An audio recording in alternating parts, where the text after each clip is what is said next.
We drink a lot of wine, but this is what we do for a living. And Dan was mentioning before that he's been in the mortgage business for about 20 years, and Kim and I were previously in the mortgage business for about 23 years, until Wells Fargo bought our company, which was Wachovia, and decided we don't need those 11,000 people. So Kim and I have a nice term, it's called displaced. So after we were displaced, we said, let's still use our knowledge. I do not want to abandon the knowledge that I've gained over 23 years working in the mortgage industry. And as Dan said, the whole industry was changing, so he said, let's start working with distressed sellers. Like Kim and I like to say, we put the buyers into this mess, let's get them out of it. So we really enjoy what we do. We've been doing it for a few years now, and our goal today is to educate you, tell you about our services, and hope that you'll walk out of here saying to yourself, I stayed away from short sales because I was too afraid to do them. Or I did a short sale and never want to do one again, because we hear that a lot from agents. And the goal today is that you'll walk out of here saying, I don't have to do them myself. I can now have Platinum assist me. One thing I would ask is, if you can, save your questions till the end. We'll go through the slides. Probably will take about an hour. But where we find that agents really get a lot of information and education is through the various questions that are asked at the end.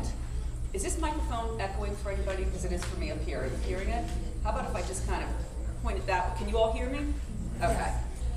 So if you can, save your questions till the end, but if I lose anybody too much along the way, then please feel free to stop me. So without further ado, I want to talk about the distressed housing market. And what I'm going to do is I'm going to talk about the market that we're in now. How's it now? Okay, thank you. Tell you, the market that we're in and what we see is coming down the road, because short sales are not going away anytime soon. In fact, Kim and I were just at a conference 2 weeks ago, a national conference for short sales in Orlando, Florida, and they estimate that we have another 5 to 12 years of short sales. So we all need to be engaged. So let's talk about distressed real estate. 40 to 46% of all resales nationally are distressed. That includes REOs, that includes short sales, includes delinquent loans. And there's one foreclosure filing for every 6 to 10 jobs lost. So think about that. With unemployment where it is, that's a pretty staggering statistic. With 422,000 new unemployment filings just last month, that means it's going to be 40 to 60,000 new short sales and foreclosures on the market. There was 2.4 million foreclosure filings in 2011. The first wave came due to the subprime loans. The second wave came to what they call the liar loans, the stated income, where people couldn't really afford the home. And the third wave is coming, and that's with ARMs resetting, and that's expected to occur over the course of the next 2 years.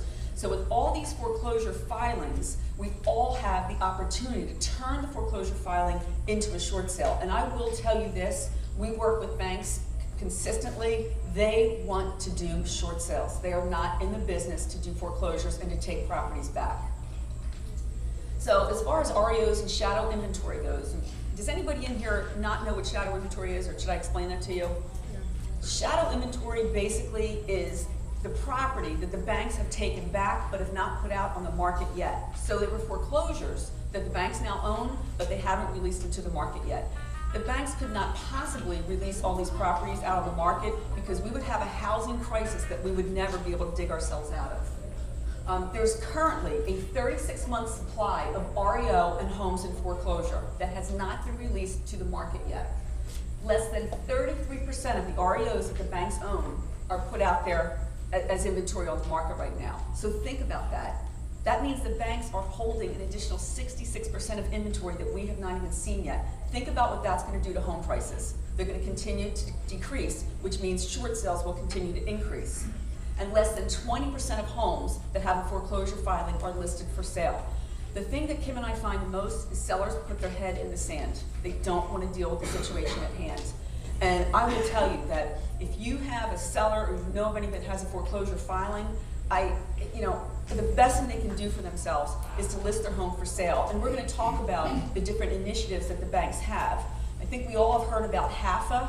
Well, HAFA did not work as well as what the Treasury had hoped.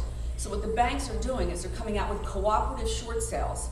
And what that is, it's the bank's own version of HAFA, where they change the guidelines a little bit, but at the end of the day, they're still saying to the seller, I will give you partial funds to relocate, and I will not levy a deficiency against you. And those are the two biggest things that the seller can realize out of a short sale versus a foreclosure. Let's talk about Charleston, North Charleston, and Sumter. From the first quarter of 2010 to the first quarter of 2011, you saw a 6.7 decrease in home values. And from the peak of the market in June of '07 until June of this year, there's been a 16% decrease. So obviously, short sales are heavy in your marketplace. In Charleston and North Charleston, they're expecting another 4.5% decline this year. In Columbia, a 5.8% decline is predicted. The unemployment rate is currently at 8%, about 25,700 people unemployed. And if you equate that to what I said earlier, that for every 6 to 10 jobs lost, it means, a foreclosure filing. That means that we're expected to see anywhere from 2,500 to 4,300 additional foreclosure filings in your area.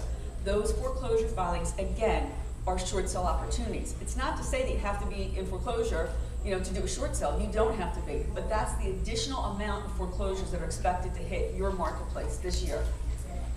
So like I said, banks want to do short sales. Now, does that mean that when you're in the process of doing a short sale, the bank absolutely will not foreclose? Not at all. Because banks have investor guidelines that they have to follow. And I'll give you an example. Fannie Mae has a guideline that says, if you have not made a mortgage payment in more than 6 months, they will foreclose. We have had short sales approved, and Fannie Mae has foreclosed on the property.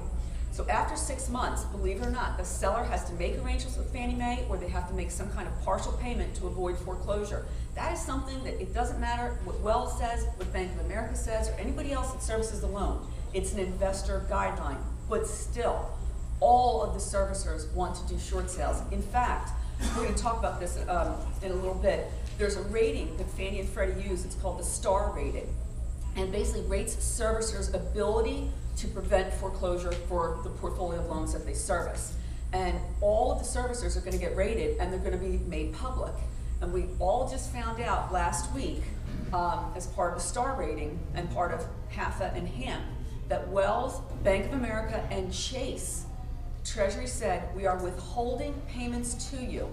And each servicer receives $24 million a month in payments from the Treasury for their efforts to prevent foreclosure through HAFA and HAMP. Basically, Treasury said, you're not doing your job as well as you need to be doing it, and we're not going to pay any longer until you fix the problem, meaning help these borrowers in a better manner. So banks absolutely want to avoid foreclosure and do short sales. Typically, an REO will sell at a 35% discount. So think about that if you're a bank. Whereas a short sale sells at a 9% discount typically. So that's a big loss difference to a lender, which is why they're incented to avoid foreclosure. Short sales are expected to continue, like I said, for 5 to 12 years. So you can't avoid them. If you want to stay engaged and you want to stay, an active agent in your marketplace, you must be engaged with short sale, whether you like it or not. Let's take a look at foreclosures and short sales and look at the popularity that short sales are gaining in the marketplace.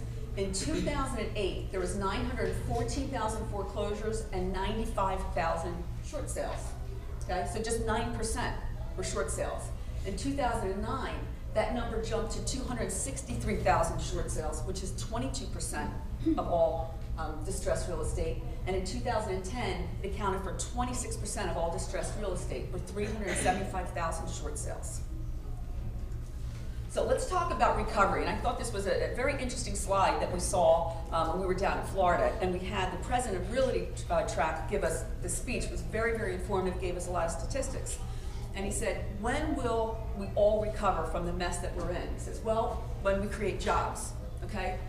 Also, when the housing market comes back, and also when we see economic growth. But the problem is, what is going to come first, okay? Economic growth will create jobs. Jobs will create a housing recovery. But you have to have all three, and we haven't started with one yet. So we're still a way away from recovery. So let's get engaged in short sales. So if you're out there and you need help, we're here to assist you. The lender's guidelines changed all the time. And the great thing about doing this for a living and doing nothing else is we see the trends, okay? So when we've closed several hundred with Bank of America, we know the trends. We've actually gone down to Texas and met with Bank of America. We became Equator certified to work the Equator system, which they just changed to Fusion. I don't know if you know that, on April 7th. But we stay engaged with these banks all the time. So we see the changes in the guidelines that occur because they don't publish those changes. So we're able to identify trends. You have to have that knowledge. You have to do short sales on a consistent basis to have the knowledge of the changing guidelines. And agents all the time will say to me, well, I closed 20 on my own, and that's fantastic. But if you close 20 over the course of the last year or two, you're not seeing the trends that we're seeing. Technology is always changing. So do you have the confidence to work with that technology? So let me ask you a question. How many people in here have worked on the Equator system for Bank of America? Okay? It's not a bad process, correct? It's pretty easy. Have you worked on it since April 7th? Okay? It's hell. It truly, truly is. And we joke in the office, I'm going into Equator hell. So they changed it to something called Fusion, okay? I don't want to put Bank of America down, but like everything else they've done, they kind of screwed it up, to be quite honest with you. So when you initiate a deal now in Fusion, if you don't do it properly, it's going to reinitiate itself several times, meaning you're going to start over from scratch. And what Bank of America did is they decided we're going to use vendors, okay? We are completely understaffed. We just got our hands slapped by the Treasury. So we're going to use a lot of vendors, and we're going to push these short sales out to the vendors. So what happens, we all know how Equator works, is that you do tasks back and forth, okay? So they might push it out to vendor A, and we initiate it, and we're working with vendor A, we're not working with Bank of America. Everything's going along swimmingly. Suddenly, the vendor falls behind on the task. Well, what Bank of America does is says, in order to maintain customer service, we're not going to use that vendor any longer on this file. We're going to pull it and give it to another vendor to help you, Platinum. You know what the next vendor does? They start from scratch.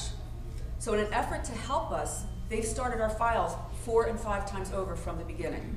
Okay, so that's the changing technology. Now we know the technology, so we're able to jumpstart it again with the second vendor. But you have to know the technology to be able to do it. And on average, this is a Freddie Mac statistic, it takes 47 man-hours per short sale contract to get to the closing table. Who has the time to do that? Do you want to spend 47 hours? That doesn't include the time on hold with the banks. That's talking man-hours of working the file. Do you have 47 hours that you want to dedicate per short sale contract? You probably don't, because in those 47 hours, you could be out there listing and selling more real estate. And I will tell you this, on average, it takes 3 contracts to get to closing on short sales. 3 contracts, because buyers walk. Okay, so multiply that times 3 and answer the question, do you have the time to dedicate to short sales? And if you don't, what I will tell you is we do have the time to assist you. So let me talk a little bit about Platinum Group, give you a little bit of background. So we have been in business since August of '09, and what Kim and I did in our prior lives, like I said, is we worked for Wachovia and World Mortgage, one and the same, Wachovia bought World. And we were there, I was there for 16 years, I think Kim was there for 20 years, but we spent about 23 years in the business. And we had the pleasure of managing several hundred people, from loan originators to processors to underwriters on the East Coast. So when we opened our office, we said, let's think strategically here. We had 2 operation centers. One was in Philadelphia and one was in North Jersey. Let's put our office smack in the middle and pull from the people that we know. So everybody that works for us now, with one exception, are people that worked for us in our past life. So we picked the cream of the crop. We not only knew how smart they were, but we knew their work ethic as well. They're all ex-mortgage underwriters and ex-processors, so they know the documentation. They know how the process works. We've closed 440 short sale transactions thus far. After this month, we'll be over 475. 71% of them had 2 liens. And a lot of times, that really complicates the situation, okay? I see heads out there bobbing going, it sure does.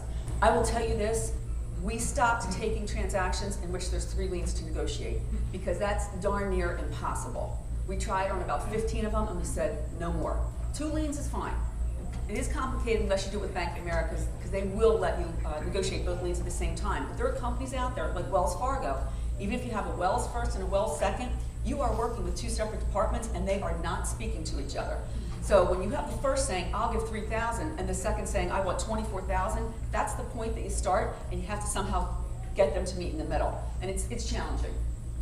Like I said, our volume does allow us to identify trends. It also allows us to keep up with changing guidelines. And we've earned just about $7.5 million in gross commission for real estate agents, which we're really proud of. Our average, by the way, our average that we earn per agent is 5.75% commission, and it's increasing all the time. So we're just about close to 6%. We have got some agents 7%. Unfortunately, Wells Fargo is famous for this, 4%, but our average is 5.75% for agents. But our goal basically is just to take all tasks away from you because they are frustrating, they are time consuming, and we want to take that away from you so you can go out there and list and sell property. We want to educate you, we want to educate your seller, and basically we want to make this process easy for you, okay? So the services that we will provide is we'll give first training to the agents like we're doing today. And we do this, it's funny because Boyd asked the question, how many of these have you actually done? How many seminars? I said, I don't know, 60. So we do them all the time. We go out to agents and we educate them because an educated agent to us is the best agent to work with. You're not going to call me in 2 weeks and say, why haven't you gotten the short sale approved? Okay? You're not going to say to the seller, go ahead and sign the contract and let's give 6% concessions to the buyer and tell the buyer we'll have third-party approval in 2 weeks. So educating the agents is one of our main goals so that you can set realistic expectations for the buyers and for the sellers. We'll fully process the package. We don't ask you to get docs from the seller. We'll do all of that. All of the lender-specific forms, all of the proper disclosures. We will take care of all of that. We will review the package and identify any red flags that are going to prevent this file from getting approved or may mean a seller contribution. So when we collect the docs from the seller and we see that the seller is not delinquent and the seller has $100,000 in assets, we're going to call you up and say, I've got news for you. We're going to proceed with this, but it's not looking too good. So we will identify those red flags. If you have an FHA file in which the seller is not delinquent, FHA requires the seller to be 31 days delinquent. We're going to let you know we're probably not going to get this approved unless the seller falls 31 days delinquent. We'll never tell a seller not to make a mortgage payment. We'll simply tell you what the guidelines are and let the seller make their own choice. We'll give you helpful tips along the way. You can call us anytime prior to the listing, prior to contract. We'll walk you through what's necessary to do. We will negotiate with the lenders for the best possible outcome. We will attempt to postpone foreclosure. And I'll talk about that in a little bit, but we have to have the package submitted to the lender. So you can't call us up and say, I haven't even registered a seller, you have no package submitted to the lender, but go ahead and try and postpone the foreclosure. That we can't do. And I'll be very specific about that in a few more slides. We'll provide status to you and to the sellers on a weekly basis. We have an online portal. So the same day that we submit the package to the bank, we send a user ID and a password to you and the agent, or excuse me, to you and the seller, so you can go online to the portal and check status between our negotiator and the bank. And we'll guarantee you to update that status a minimum of once a week. Generally it's more, but sometimes in the beginning when you just submit the package and you're waiting for the lender to acknowledge it, there's not much to do at that point in time. We'll also work with the settlement company that the buyer designates to avoid any complications at closing. Because I will tell you this, and I don't know what your experience has been, but you can get the short sale approved, and I hope nobody in here takes offense to this, but if you don't have the right title company, it can really fall apart at the end, and we've seen it happen a number of times. So we'll help the title company close it in a proper manner and make sure that the HUD gets approved and whatnot. We are Mars compliant. I'm sure all of you know about Mars in this room. Okay, we went through legal, disclosures, everything else. We are completely Mars compliant. In case you don't know what that is, the FTC basically has a ruling that's designed to protect distressed homeowners because there's so many scams out there that they had to step in and say, we need to take certain action to prevent this from happening. It basically, there's a ban on any kind of advance fees, so you're not going to take $2,000 from a seller and then run away with their money. There's advertising restrictions, there's disclosure requirements, and there's record keeping requirements, and we're compliant with all of that. It applies to real estate brokers, to agents, and any person or entity that is assisting in a short sale, that is negotiating or arranges for a short sale, which obviously is us. And there are fines of $11,000 per occurrence or actually per day if the behavior continues. So we are Mars compliant. Just be confident of that. And it's another reason why agents like to use us, because it kind of takes the onus off of them and puts it on us. So we do have limitations, though, on the services that we will provide. We cannot guarantee that we can stop a foreclosure. Like I said, investors have certain guidelines, Fannie Mae being one of them. Okay? I can jump through hoops with Fannie Mae to stop a foreclosure, but if that seller has not made a mortgage payment in 6 months, foreclosure will proceed. We cannot counsel the sellers on bankruptcy or the tax implications of a short sale. We will tell them to please call their accountant. We will tell them to please call their bankruptcy attorney. Now, we do know about the 2007 Mortgage Debt Relief Act. We will send that out to the seller if they have specific questions about tax implications, but we will refer them over to an accountant for specific questions. We will not advise the seller on whether or not to make a mortgage payment. We will tell sellers, when sellers ask us, do I have to be delinquent to get approved? And the answer is no. If you have an FHA loan, you do have to be 31 days delinquent. They literally will not issue a written approval. They will hold it and tell you verbally you are approved, but they will not issue a written approval until you are 31 days delinquent. Now, the other servicers will say, no, you don't have to be delinquent, you have to be in imminent danger. And then we get the denials, and it says because the seller's not delinquent. So the real answer is, you pretty much do have to be delinquent. We have gotten them approved where they're not delinquent, but they've exhausted all money. But I will tell you, by and large, that a lot of servicers will say, yes, I want them to be delinquent. We'll tell the sellers what the guidelines are, but we will never, ever tell a seller, nor should you, whether they should make a mortgage payment or not. That's their own decision. We will not negotiate more than 2 liens for reasons that I explained.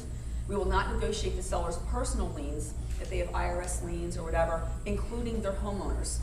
I will tell you that 9 out of 10 sellers that have homeowners' dues are delinquent on their homeowners' dues, okay? Of those of you that have negotiated short sales, how many of you have been successful in getting the lender to pay the delinquent homeowners' dues? Okay? How many of you have not been successful?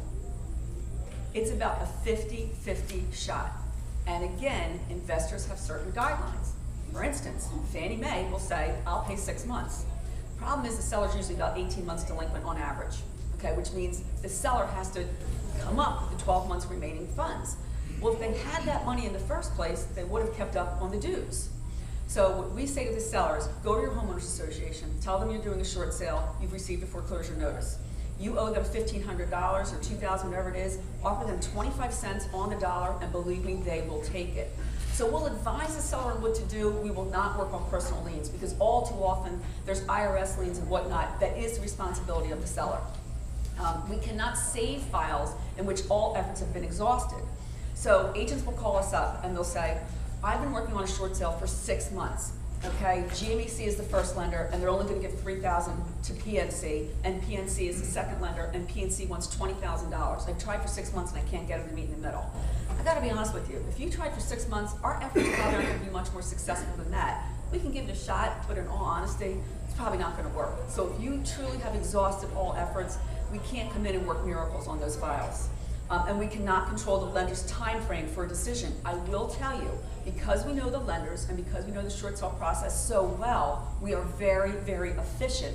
But it doesn't mean that I can make SunTrust speed up their process. It doesn't mean that I can make Aurora answer the phone. It doesn't mean that I can make Bank of America hire intelligent short sale negotiators, okay? I can't do any of those things, but we are very efficient in what we do, which does help the time frame.